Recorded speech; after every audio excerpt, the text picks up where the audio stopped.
Hello दोस्तों, एक और टॉपिक है वायुमंडल की विभिन्न परतें। हमारा पृथ्वी लगभग गोल है और लगभग 300 किलोमीटर तक वायुमंडल की परत पाई जाती है, वायुमंडल पाया जाता है। अब 300 किलोमीटर में जैसे जैसे ऊपर जाते हैं इसका तापमान कम होते जाता है तथा लगभग 100 किलोमीटर तक इसका संगठन यह एक समान होता है। उसके बाद यह थोड़ा सा अलग होते जाता है तथा जैसे जैसे ऊपर जाते हैं इसका घनत्व में परिवर्तन होता है। घनत्व में परिवर्तन के आधार पर पृथ्वी के वायुमंडल की परतों को विभिन्न परतों में बांटा गया है। पहला क्षोभ मंडल होता है, दूसरा समताप मंडल होता है। पृथ्वी के वायुमंडल में 5 परत होती है। पहला क्षोभ मंडल, दूसरा समताप मंडल, तीसरा ओजोन मंडल,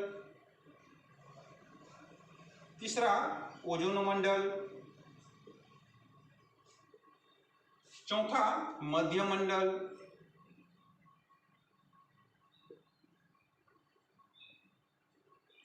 पांचवा ये होती है आयन मंडल।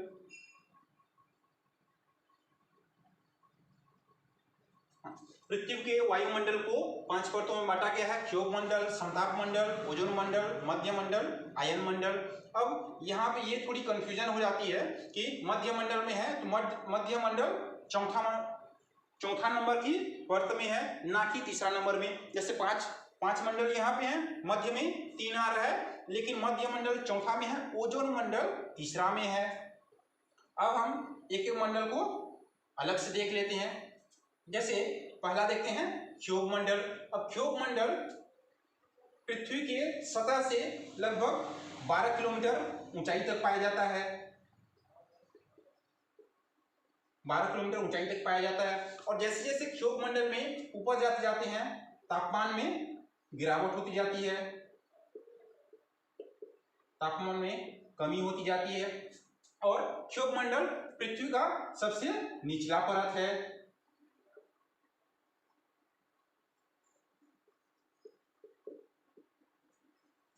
और एक है क्षोभ मंडल। क्षोभ मंडल में क्या है, मौसमीय घटनाएं होती हैं। जितने भी मौसमीय घटनाएं हैं वह क्षोभ मंडल में होती है। उसके बाद अगर हम देखेंगे समताप मंडल का, तो समताप मंडल नाम से ही क्लियर है। अब समताप मंडल में जैसे ये पृथ्वी है, जैसे समताप मंडल ये है, तो समताप मंडल के सभी क्षेत्र में तापमान एक समान होता है, ताप लगभग एक समान होता है, नाम से क्लियर है।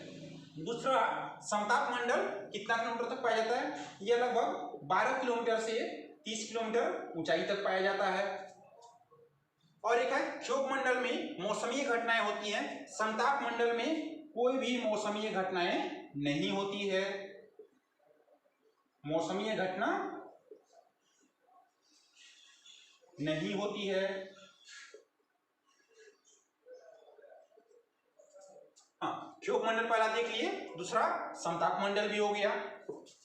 अब तीसरा हम देख लेते हैं ओजोन मंडल। तीसरा हम देखते हैं ओजोन मंडल। ओजोन मंडल नाम से ही क्लियर है कि इस मंडल का जो भी मुख्य तत्व है, मुख्य अवयव है, वो है ओजोन है। ओजोन जो कि ऑक्सीजन के 3 परमाणु से मिलकर बना होता है। ओजोन मंडल का प्रमुख अवयव ओजोन है। ओजोन मंडल यह लगभग, इसका ऊंचाई कितना होता है, इसका ऊंचाई होता है 30 से 50 किलोमीटर तक, 30 से 50 किलोमीटर तक। यह ओजोन मंडल सूर्य से आने वाली पराबैंगनी किरणों को अवशोषित कर लेती है, पराबैंगनी किरणों को अपनी ओर आकर्षित कर लेती है, अवशोषित कर लेती है, जिससे पराबैंगनी किरणों से क्या हो सकती है, विभिन्न प्रकार के कैंसर हो सकते हैं, विभिन्न प्रकार के रोग हो सकते हैं।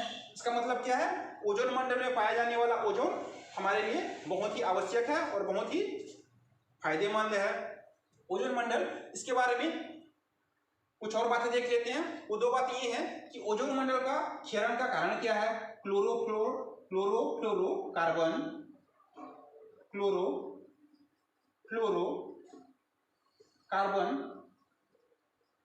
जिसको ClF इससे भी दर्शाते हैं। दो, ओजोन मंडल जो कि 30 से 50 किलोमीटर की ऊंचाई में पाया जाता है, पराबैंगनी किरणों को अपनी ओर अवशोषित कर लेता है, जिससे कैंसर जैसी घातक बीमारियों से हमें छुटकारा मिलती है।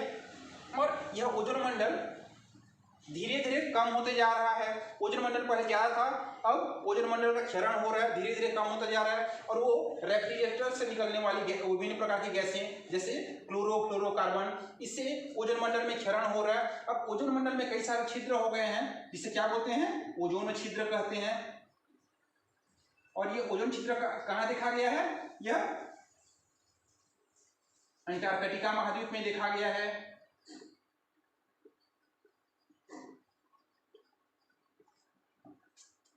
क्षोभ मंडल देख लिए, समताप मंडल, फिर ओजोन मंडल भी हो गया।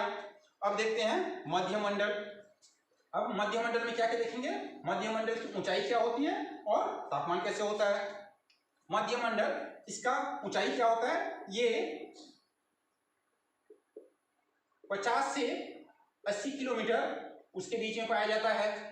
अब मध्य मंडल में तापमान लगातार कम होते जाता है। और मध्य मंडल के सबसे ऊपरी भाग, जैसे ये पृथ्वी है और ये,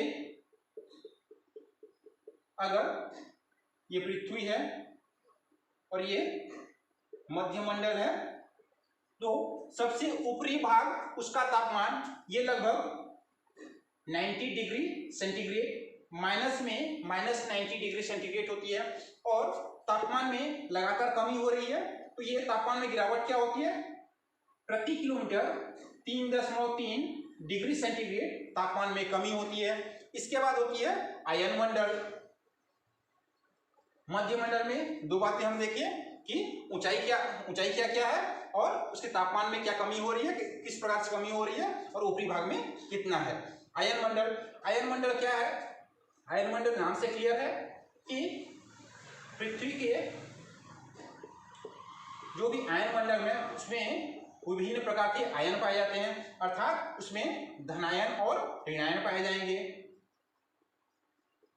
धनायन और ऋणायन पाए जाएंगे।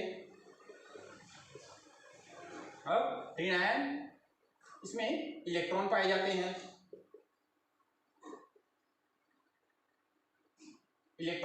हैं, अब आयन मंडल, इसकी ऊंचाई क्या है, आयन मंडल की ऊंचाई लगभग 80 किलोमीटर से 300 किलोमीटर तक है। आयन मंडल की ऊंचाई लगभग 80 किलोमीटर से 300 किलोमीटर तक है। आयन मंडल में धनायन और ऋणायन पाए जाते हैं। ऋणायन अर्थात यहाँ पे इलेक्ट्रॉन पाए जाते हैं। लेकिन आयन मंडल में जो भी इलेक्ट्रॉन पाए जाते हैं, इलेक्ट्रॉन का घनत्व हर जगह एक समान नहीं होता है। इलेक्ट्रॉन का घनत्व एक समान नहीं होता है।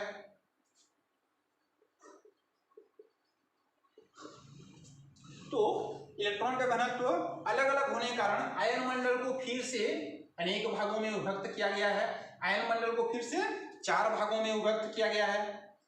एक होता है डी पर, और एक होता है ई, एक होता है एफ। यहाँ पे F1 और F2 लिख देते हैं।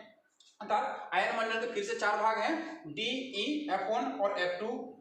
डी, यहाँ पे इलेक्ट्रॉन का घनत्व सबसे कम होता है, इलेक्ट्रॉन का घनत्व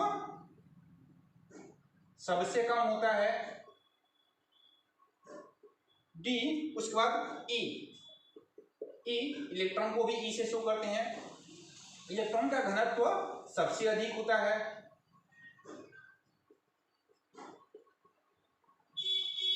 ई परत में इलेक्ट्रॉन का घनत्व सबसे अधिक होता है। और उसके बाद लगभग पृथ्वी से 100 किलोमीटर की ऊंचाई पे F1 और F2 दो परत पाए जाते हैं। डी परत में इलेक्ट्रॉन का घनत्व सबसे कम होता है, ई परत में इलेक्ट्रॉन का घनत्व सबसे अधिक होता है। उसके बाद इलेक्ट्रॉन का घनत्व अनियमित होता है और लगभग 100 किलोमीटर की ऊंचाई पे F1 और F2 दो परत पाए जाते हैं, जहां पे इलेक्ट्रॉन का घनत्व अनियमित होता है। अब आयन मंडल में एक और बात देख लेते हैं। हम ये जान रहे हैं कि सूर्य से रेडियो तरंगें आती हैं, और जैसे ये पृथ्वी है, ये आयन मंडल है, पृथ्वी आयन मंडल। तो आयन मंडल क्या करती है, पृथ्वी से जाने वाली समस्त रेडियो किरणों को पुनः पृथ्वी की ओर प्रेषित कर देती है। अर्थात जो भी रेडियो तरंग है, पृथ्वी से जो भी रेडियो तरंगें जा रही हैं, आयन मंडल उन्हें परावर्तित करके पुनः पृथ्वी में भेज देती है। उसी प्रकार अगर आयन मंडल सूर्य की ओर देखें तो ये पृथ्वी है,